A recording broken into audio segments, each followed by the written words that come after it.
tarde. Estamos de volta no programa Caminhos do Infinito, do canal TVB do YouTube. E vamos ler uma mensagem para iniciar o nosso programa. No reino da ação. Não condene. Ajude ao outro. Cultive a serenidade. Use os próprios recursos para fazer o bem. Proceda com bondade, sem exibição de virtude. Seja qual for o problema, faça o melhor que você puder. Não admita a supremacia do mal. Fuja de todo pensamento, palavra, atitude ou gesto que possa agravar as complicações de alguém. Ouça com paciência e fale amparando. Recorde que você amanhã talvez esteja precisando também de auxílio.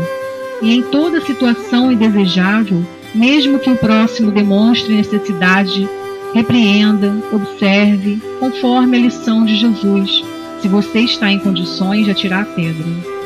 André Luiz, do livro O Espírito da Verdade, autores diversos, Chico Xavier e Valdo Vieira. Vamos dar a palavra agora ao nosso amigo aqui, o Júnior de Andrade. Aos nossos internautas do canal TVB do YouTube, são os nossos votos de muita paz a todos nós. Só uma palhinha para iniciarmos o programa, que terá o tema... O tema será, Bia? Conflitos existenciais. Conflitos existenciais e família. Com a nossa psicóloga e espírita expositora Bia e a nossa expositora Fátima. Eu só gostaria de lembrar que o espiritismo, ele vem ao mundo no momento correto, no momento certo, onde as mentes poderiam entender aquilo que Jesus, há 2000 anos atrás, não poderia falar devido às mesmas condições da situação. É bom lembrar também que no tema abordado nesse programa, onde as nossas duas confreiras falarão, o Espiritismo aborda que fora da caridade não há salvação.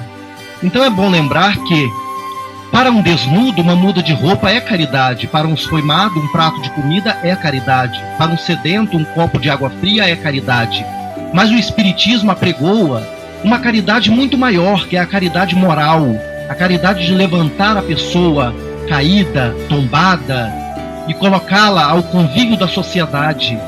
Essa é a caridade maior e mais difícil, né? O assistencialismo, como alguns querem dizer que o Espiritismo faz, lembremos das palavras de Madre Teresa de Calcutá, Agnes de Deus, que não era espírita, era uma freira, uma madre católica, assim como a presidente da pastoral Arnes, senhora Arnes, que a caridade, ela tem um aspecto muito profundo. E lembremos Paulo, em uma de suas cartas, que a caridade é o amor em movimento, que fora do amor a gente pode falar a língua dos anjos, pode fazer de tudo. Se não tiver amor, de nada vale. E o amor para nós também é a caridade em ação, a caridade em movimento. Muito obrigado, e eu vou passar agora ao tema com as nossas duas confreiras, a Fátima e a nossa confreira e expositora espírita, a psicóloga Beatriz. Boa tarde. Boa tarde. Então, nosso tema hoje é conflitos existenciais e família. Né, Bia? Isso. E pra gente, né, falar de conflitos, né, como a gente, né, tá falando da espiritualidade em si, lá no livro O Evangelho segundo o Espiritismo, né, de Allan Kardec, a gente vai estar encontrando no capítulo 5, né, bem-aventurados os aflitos. E nas aflições que a gente vem falando, né, dos conflitos essenciais, nós vamos encontrar nesse livro, né, Fátima, que são muitas aflições. Jesus já deixou sempre focado que a gente, no mundo, tereis aflições. Sim, mas tem de bom ânimo, eu venci o mundo, né? E exatamente dentro desse tema que a gente vai focar, que dentro do Evangelho a gente vai encontrar todas as respostas que a gente precisa. Mas lembrando também, Bia, que não basta apenas a gente sofrer e se conformar e sofrer, porque o sofrimento em si, ele não nos eleva em nada. Mas nós temos que aprender com esse sofrimento. A dor, ela não eleva. A reforma íntima que nós fazemos ao lidar com essa dor, ao lidar com esse sofrimento, isso sim nos eleva. Buscar o sofrimento vazio, se auto-infligir sofrimentos, como muitas religiões fazem, isso não eleva ninguém. Exatamente, né? No Evangelho ele explica exatamente isso, né? O sofrimento voluntário, na verdade, ele não vai te levar a estar cobrindo, né, as aflições, na verdade. É o esforço que a gente faz para superar esse sofrimento. Na verdade, a gente fala da resignação, né? É a gente sofrer com resignação, é aceitar, saber o porquê, porque as aflições, ela tem causas atuais e causas anteriores, né? Pretérito, exatamente. E, na verdade, né, dentro da família, né, as questões dos conflitos que acontecem hoje, a gente tem que tomar muito cuidado com o teu diálogo, né, a mãe com os filhos, né, e os pais têm a responsabilidade para com seus filhos de estar dialogando sempre. Hoje nós estamos, a questão da droga, a drogadição, ela é muito focada hoje em dia, os maiores conflitos, né, vem de quê? A falta de diálogo dentro da família. E a questão da droga, exatamente porque eles vão buscar o refúgio na rua. A violência doméstica. Sim, a gente focando na questão da droga, o porquê que o jovem procura uma droga hoje em dia. A falta de compreensão no lar, muitas vezes, o desejo de superar aquela ansiedade, de se tornar mais popular com os amigos. Sim, mas aí a questão da gente, né, nós enquanto mães, né, principalmente, nós temos o dever, né, de estar dialogando todos os dias. A gente sabe que o tempo nosso é corrido, a gente trabalha, hoje em dia a mulher trabalha em casa, trabalha na rua, e a gente tem que tomar cuidado muito com essa questão do dialogar com o filho. Manter os laços de afeto, de carinho. Exatamente, né? Manter esse vínculo que a criança cresce quando chega na adolescência. É comum os pais relaxarem um pouco nos cuidados, porque o jovem precisa também da emancipação, né? Ele sabe ir para a escola sozinho, sabe se cuidar, mas a gente não pode deixar que nessa emancipação do jovem esse laço seja rompido. Exatamente, né? A gente mostrar para eles da responsabilidade que eles devem ter com a vida deles, né? E com dentro da comunidade, eles saber quais são os perigos, quais são, né, vamos dizer assim, né, que a droga, né, os que estão expondo as drogas, que estão buscando esses jovens, eles estão em qualquer lugar. Eles estão na porta da escola, estão na porta de casa, estão na rua. E a gente tem que deixar claro isso para eles, né, que os laços que envolvem toda essa situação, os pais têm essa responsabilidade de estar tendo que dialogar, de deixar isso claro para eles, né? Observar os sinais que os jovens dão, né, o adolescente. Às vezes uma introspecção muito grande, ficar trancado no quarto, não querer mais a conversa, não querer o convívio familiar. Isso, e na droga ele vai, o que ele vai buscar, né, a questão da timidez, ele vai buscar lá fora, que ele vai descobrir, né, um amigo vai dizer, ou alguém vai dizer, que na droga ele consegue se soltar, na droga ele consegue muita coisa, né, ele vai conseguir algo que ele não tem, né, a timidez, a inibição. Isso, ele vai buscar resolver as frustrações dele, né, questão da escola, que ele não conseguiu ir bem, ele não consegue falar, melhorar, né, na escola, e ele vai achar que dentro, né, usando droga, ele vai às vezes o jovem envolvendo, pode sofrer bullying, né, e achar que com a droga ele vai se tornar mais desinibido mesmo, mais popular com os colegas, vai passar a entrar para um grupinho. Exatamente, né? E, na verdade, o uso da droga vai ter consequências seríssimas, né? Às vezes um momento de experimentar um pouquinho pode ter consequências trágicas pro resto da vida. E o triste é quando os pais vão descobrir que o filho está usando droga, já está num estado tão avançado, né, da dependência, na verdade, que quando ele vai buscar ajuda, é complicado, né? Então a gente tem que estar atento a isso, né, enquanto pais, enquanto família, que dentro de casa, se não tiver o diálogo, já é uma porta de entrada para o jovem procurar, né, lá fora a droga. É muito triste essa questão, né? Mas que a gente possa ter atenção a esse detalhe da família, ter atenção, né, os professores nas escolas, tá apontando, né, os temas, né, envolvidos à droga, a família, né, a comunidade. Eu acho que a gente tem que estar tendo atenção, porque eu acho que é responsabilidade da comunidade também, né? Envolver o jovem em atividades esportivas, que auxiliam tanto, né?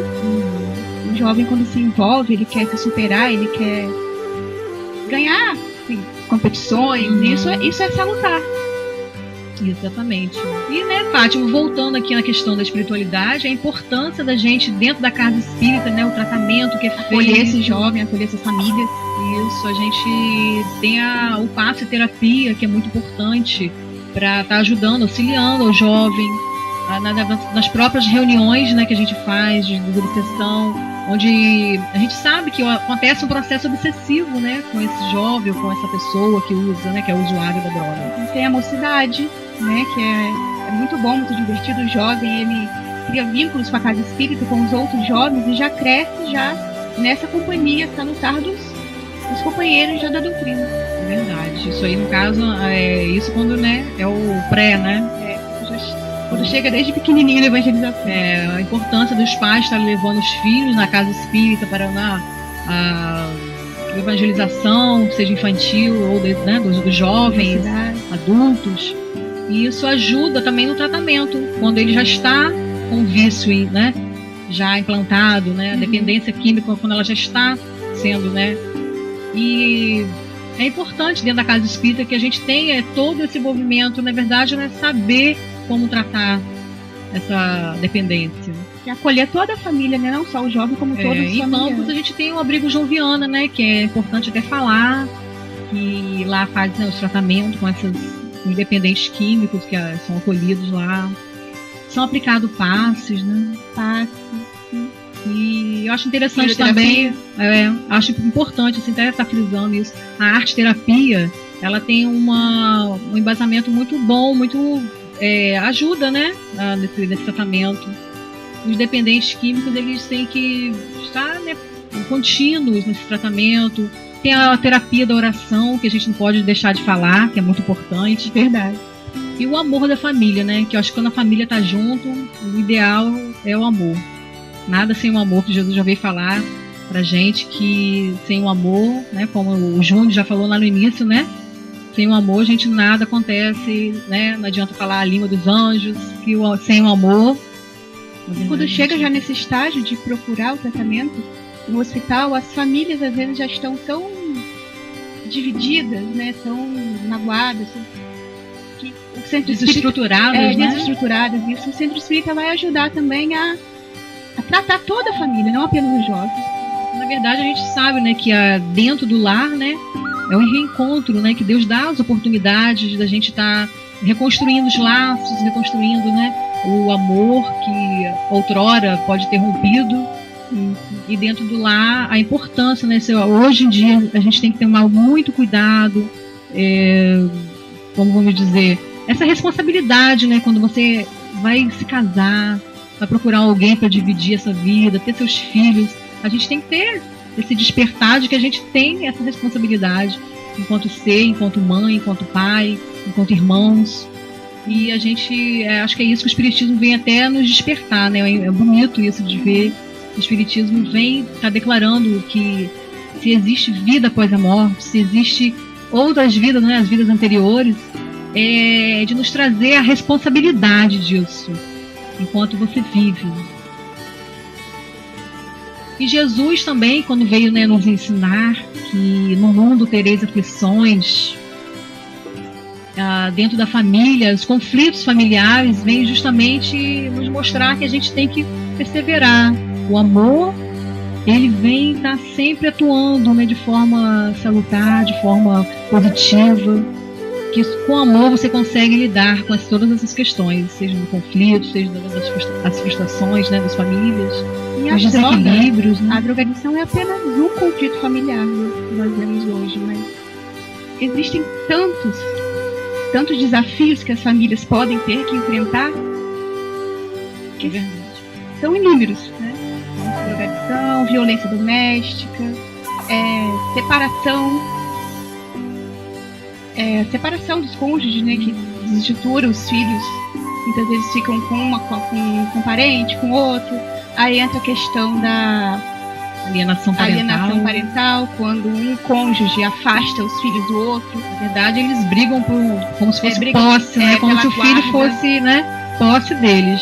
Nós estamos aqui, dentro do Espiritismo, a gente lê, né, aprende isso, que nós somos, ninguém é de ninguém. Não é meu filho, mas não é meu. A gente está criando ele é um ser, é uma vida, né? E a gente tem a responsabilidade de estar passando para ele os valores, né, da família. E a questão nossa, né, enquanto pai e mãe, se o casal se separou, filho é para sempre, né? E se quando um cônjuge usa essa criança para magoar o outro, como instrumento para ferir o outro cônjuge, e se esquece dos sentimentos daquela criança. Na verdade, demonstrando aí a imaturidade, né, enquanto ser humano, né? Imaturidade gera tanto psicológica. E quando a gente não consegue, né, lidar com isso, vem a importância da terapia, né? Procura um psicólogo, procura uma terapia que vai estar te ajudando a lidar com essas situações, né? A frustração, quando um casal não consegue manter um relacionamento, a questão do você consegue ficar com uma pessoa, de repente é mais por vaidade, né? De repente você nem existe amor naquela relação, mas por vaidade, né? Por dizer, por conceito da sociedade, eu tô com fulano, né? Eu tô com... ou questão de a família tem dinheiro, tem posses, né? Quando vê o cônjuge como um troféu, né? Eu quero ficar com aquele rapaz, aquela moça bonita. Porque é bonito pra sociedade, né? O vizinho tá vendo que fulano tem. É a questão do poder, né? Que a gente tem que demonstrar pra sociedade. Na verdade, a gente não nasce amadurecido, vamos dizer assim, a gente constrói, né?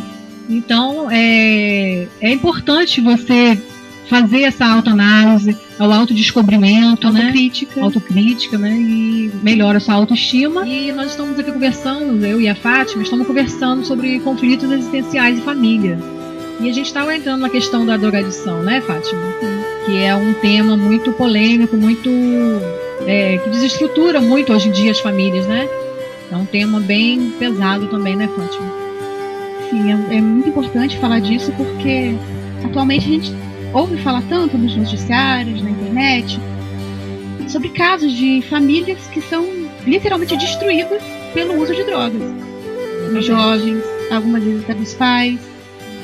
E quando a gente fala de droga, né, a gente vai ampliar isso aí, né, não é só drogas que são ilícitas.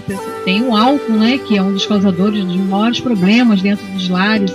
E antes falavam que simplesmente a maconha, ela abria portas para as drogas mais pesadas. Mas hoje sabe-se que não, que é o álcool que faz esse papel. Aquela cervejinha, né, que parece tão saudável, vou tomar uma cervejinha no final de semana com meus amigos.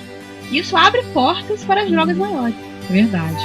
E a gente não imagina, né, que através dessa abertura, né, que os pais bebem, passam esse exemplo para os filhos, né? Bebem na frente dos filhos. E os filhos, aí quando ele vai estar reclamando com os filhos, como é que ele vai ter moral para... meu pai bebeu, não pode, bebeu porque saiu, chegou em casa essa hora, bêbado, drogado. Então a gente também tem que dar o exemplo, né, enquanto pai, mãe, dar o exemplo aos seus filhos, pra gente, né, que a gente possa exigir lá na frente, né, salvação, o comportamento, né, moralizado.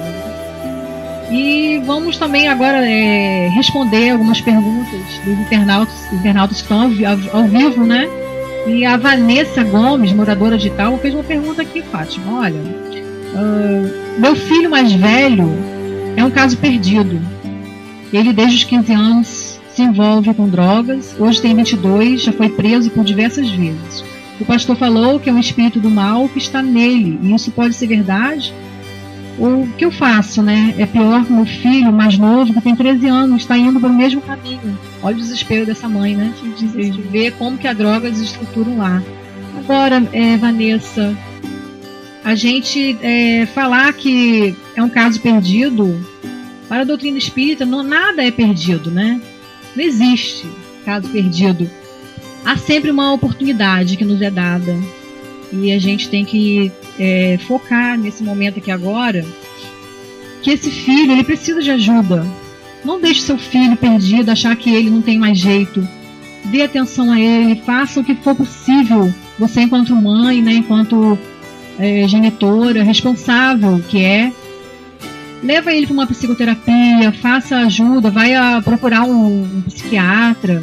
Se for possível, procure uma casa espírita, que lá você vai encontrar, sim, um auxílio, um acolhimento necessário para o seu filho. Você vê aí que o filho dela, né, de 13 anos, ela está preocupada de ir pelo mesmo caminho. Foi o que a gente falou mais cedo, né? E o diálogo acontece? O diálogo precisa envolver esse jovem, né, em atividades. Na casa espírita oferece essas atividades que podem ajudar esse jovem, né, Bia? Isso. Você pode ter falado da casa onde você frequenta, onde tem muitos jovens, né, que frequentam a Casa de Caridade Maria Frank, aqui no Jockey. Fica na rua Ariosto Lanes Rabelo 134, e tem um perfil no Face também, Casa de Caridade Maria Frank. Você pode entrar em contato conosco lá e nós podemos oferecer várias atividades para esses jovens, tanto o mais velho, de 15 anos, quanto o de 13. Vão poder frequentar a mocidade. Na verdade, o mais velho hoje tem 22, né? Isso. Mas tem a mocidade que ele pode estar levando. Tem os estudos, né? Os Semeadores da Paz também tem. Tem, nós temos lá o estudo, todos os dias temos estudo. Na segunda-feira, inclusive, nós temos a reunião de desobsessão, que é importante, né? É uma reunião que é íntima, fechada, né? Não é aberta ao público, mas essa mãe pode estar deixando o nome dos seus filhos lá para fazer tratamento de desobsessão. E quando a gente fala desobsessão, o que quer dizer desobsessão, né? Na verdade, quando o usuário de drogas ele entra em contato com as drogas, ele está dando abertura, né, aos espíritos obsessores, está atuando, né, aí está se envolvendo com esses espíritos. Isso, sintonia que a gente fala, né, que quando ele está na mesma faixa vibratória de pensamento, de desejos, né, de comportamento. E é importante dentro da casa espírita, né, a gente fazer esse trabalho de desobsessão, que vai estar ajudando ele estar se desligando disso, junto à psicoterapia, a aplicação de passos, tem a água fluidificada também dentro dos grupos, que é muito importante. O conflito interno que esses jovens já tinham anteriores ao início do uso das drogas, abriram caminho, não é, Bia? Para eles buscarem uma saída para esse sofrimento que eles já tinham. Então a droga pareceu uma saída, a droga muitas vezes ela pode seduzir nesse sentido. O jovem pode achar que ele vai encontrar alívio com o uso da droga, mas na verdade isso é uma ilusão, porque ele só vai se afundar cada vez mais e levar sofrimento para todas as pessoas que o amam. Verdade. Dentro do lar, quando acontece isso, né, Fátima? De repente, quando o adolescente, né, a criança, o jovem, ele vê um lar desestruturado, pais que brigam, o pai mesmo, como a gente falou do alcoolismo, né? O pai é alcoólatra, ou a mãe é alcoólatra. Isso vem desencadear esse desequilíbrio, né? E a busca dele, né? A fuga dele para as drogas acontece. É óbvio, né? Com certeza deve ter sido algum ponto, né? X dentro dessa família que não foi observado, que não foi delicadamente tratado, né? Talvez também o despreparo dos pais, né? Não viu, não percebeu, ou também não teve, né, condições emocionais para lidar com isso. Também, porque os pais também têm os seus conflitos. Né? Com certeza. E a questão do amadurecimento que a gente estava falando mais cedo, né? Como é importante a gente buscar se reformar, amadurecer-se, buscar, né, entender o que acontece consigo e com a sua família, né, com seus filhos. Mas nunca é tarde, né? Então sempre é tempo de conduzir esses jovens para o caminho do bem. Então, eu acho que eu quero falar, Vanessa, que você não veja como caso perdido para o seu filho, busque uma saída através dessa psicoterapia, dessa ajuda dentro das casas espíritas, ou que não seja também na casa espírita, mas que seja em outra igreja, em outra religião, que a gente, né, a religião espírita a gente não fala, né, que não é a correta, não é a que vai salvar, a gente não está falando sobre o salvamento aqui, né, sobre questão de salvar ou não, mas Vanessa, busque procurar um caminho para os seus filhos, né? A terapia, algumas faculdades oferecem, certo, Bia? Sim, as faculdades. Terapia gratuita ou com valor simbólico. Sim, eu estudei na Estácio, né? Na Estácio de Sá, em campus. E lá nós temos, né, o local onde os alunos que estudam, né, que faz a clínica, né, na verdade, e que tem um professor, né, para estar auxiliando, né, por trás da gente. Lá tem o atendimento, né, gratuito. É só você procurar, fica ao lado da Estácio ali, lá tem atendimento, né, psicoterápico. Tem outra pergunta aqui, Fátima, olha, do Mauro Silva Carlos. Isso, Mauro Silva Carlos. Se o Espiritismo é a religião tão certa, nós nunca dissemos que o Espiritismo é a religião certa. De jeito nenhum. Ela é certa para aquela pessoa que se afiniza com a doutrina, né? Bia? Cada um, né, tem as afinidades, né? Você se sente bem na casa espírita, você tá lá, você vai buscar, você vai tentar se A pessoa pode estar numa igreja e a igreja está satisfazendo os anseios dessa pessoa, então fica na igreja. O Espiritismo, ele não tem essa característica de converter as pessoas. As pessoas buscam o Espiritismo quando estão prontas para ele.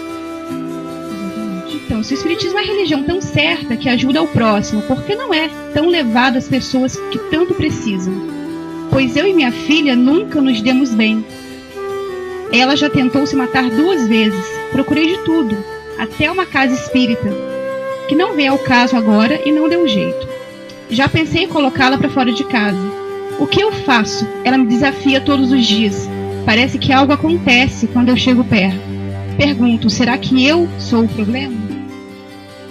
Pois é, né? Olhando pela ótica espírita, né, Fátima?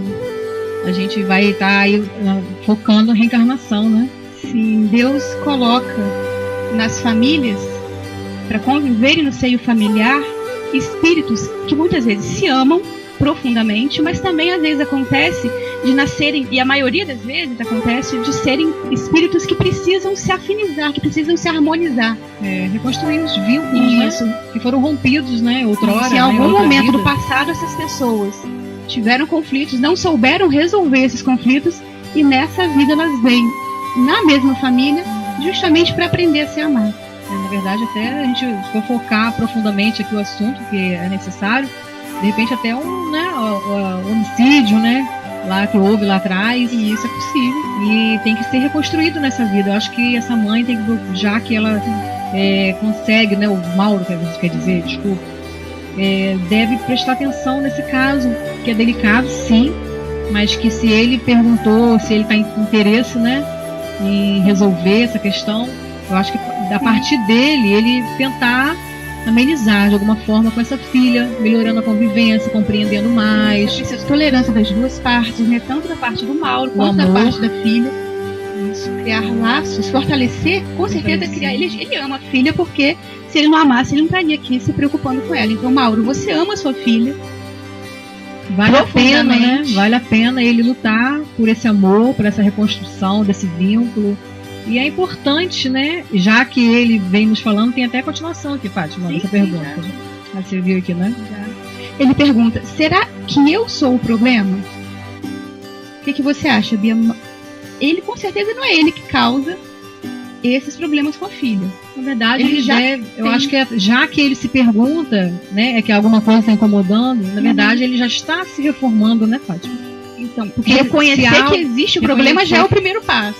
Já está acontecendo aí a reforma, na verdade, né? Sim. Se ele tá incomodando ele, se ele sente muito em relação a isso, ele vê que a filha dele, que ele ama essa filha, ele está preocupado em reconstruir algo com essa filha. E isso é importante, né? Eu acho que ele tem que persistir sim, através do amor. Ele não colocou aqui a idade da filha. Se ela é adolescente, então eu não sei se ela é adolescente ou se já é adulta. A gente sabe que a adolescência é um período, né, delicado. Mas ele coloca aqui que ela me desafia todos os dias. Parece que algo acontece quando eu chego perto.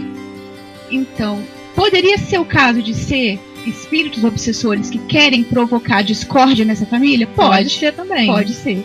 Mas esses espíritos só vão conseguir o que eles querem se nós dermos campo para a atuação dele. Então, se quando você sentir irritação, quando sua filha sentir aquela irritação, você parar e falar, não, eu não vou brigar, eu não quero brigar. Exatamente. Então, o espírito, ele não tem nenhuma... Quebrar a sintonia, né? Quebra a sintonia, ele não tem como agir, porque os espíritos não podem nos obrigar a fazer nada. Com certeza. E dentro da casa espírita, ele indo lá numa casa espírita, né, eles vão auxiliar através da oração, através de um passe, né, para essa filha mesmo, essa jovem. Buscar envolver o pai e a filha nos estudos, assistir palestras. Exatamente, colocar ela no grupo, na mocidade, né, participar das obras de evangelização, levar ela a estar se identificando, né, com uma obra social importante. Uma visita ao hospital, uma visita ao orfanato. Isso, levar um lanche para os moradores de rua. trabalho que a gente até faz no GESP, né, no Grupo Semeadores da Paz. Arrecadar roupas e alimentos para distribuir a quem precisa. Aos domingos a gente vai ao hospital, né, o Álvaro Alvim, a gente faz oração, né, aos doentes, aplica passe. Tudo isso vai contribuir para que vocês mudem essa sintonia. Sim, Mauro. Quando vocês perceberem como é bom fazer o bem, como é bom se dedicar ao próximo, essas questões de diferença de personalidade, de choque de gerações que acontecem muitas vezes, isso vai diminuir. É verdade. Bom, se ele é o problema, a gente sabe que ele agora está tentando ser a solução, né? Já que agora ele é a solução. Está questionando isso, a gente, Mauro, lute pela sua filha, pelo meu relacionamento. A gente sabe que nós vivemos num mundo, né, de provas e expiações. E a gente sabe que as causas, né, existirão sempre no planeta Terra, né, até enquanto a gente não evoluir, não alcançar, né, a evolução tão necessária e tão né, que a gente busca diariamente, a gente vai ter aflição nesse mundo, porque né, um mundo de provas e expiações. A gente está aqui para passar por aflições, sim, mas que a gente pode, através do amor, né, da reforma íntima, conseguir ultrapassar isso aí, né? Saber lidar com as frustrações, saber lidar com os conflitos, isso é importante para o nosso crescimento, né? Isso é justamente essa luta que amadurece a gente. É por isso que a gente está aqui, né? E vamos para agora a pergunta do Pedro Mulato, né? De Colombo. Isso. Sou evangélico, mas já fui católico. Não acredito em nada disso. Nada disso o quê? Eu acho que ele está se referindo ao espiritismo. Hoje vocês falam o que já sabemos, mas pergunto. Vocês acham que eu não dou bem com meu irmão de jeito nenhum, brigamos todo tempo? Vocês acham que possa ter um espírito por perto? Mas nos amamos. Olha a importância, né? Então, Bia, mais uma pergunta aqui para a gente responder. Essa é do Pedro Mulato de Quilombo. Sou evangélico, mas já fui católico. Não acredito em nada disso. Nada disso o que nós supomos que seja o espiritismo, né, Bia? Deve ser. Pois vocês falam o que já sabemos. Então, Pedro, se você diz que você não acredita em nada disso, mas nós estamos falando que você já sabe, então eu acredito que você já sabe a resposta. Você tem a resposta dentro de você mesmo. Na verdade, você crê no que nós estamos falando. Né? Você, continuando aqui. Só quer que a gente faça uma afirmação, né? A gente está ajudando aqui. Vocês acham que se eu não me dou bem com meu irmão de jeito nenhum, brigamos todos os tempos, vocês acham que possa ter um espírito por perto? E ele colocou no final aqui, mas nós nos amamos. Olha, mais um conflito, né? É ótimo que você ame seu irmão, então boa parte do problema de vocês já está resolvido. Vocês se amam e você demonstra aqui o desejo de se entender com seu irmão, né? Então, vocês acham que possa ter um espírito por perto? Nós sabemos, como o próprio apóstolo Paulo já nos disse, você sendo evangélico e já foi católico, você certamente conhece essa frase, que nós estamos cercados por uma nuvem de testemunhos.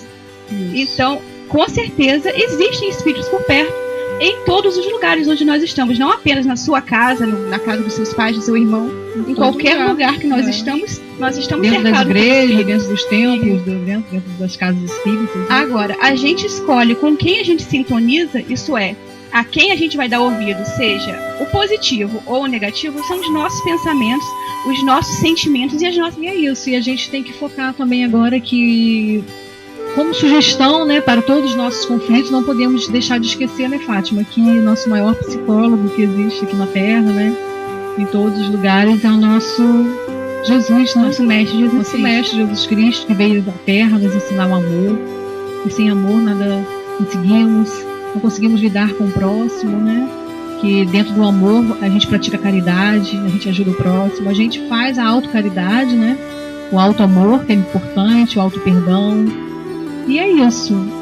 Aquele perdoar 70 vezes 7 vezes. É tão difícil, né? Perdoar uma vez é difícil, imagine perdoar indefinidamente, mas é isso que Jesus quer de nós. Verdade. Todos os dias das nossas vidas. Então, estamos finalizando o nosso programa Caminho do Infinito. E todos os sábados estaremos ao vivo. Vocês podem fazer pergunta pra gente, né, Fátima? A gente vai estar respondendo. E aguardamos vocês todos os sábados, tá? À tarde.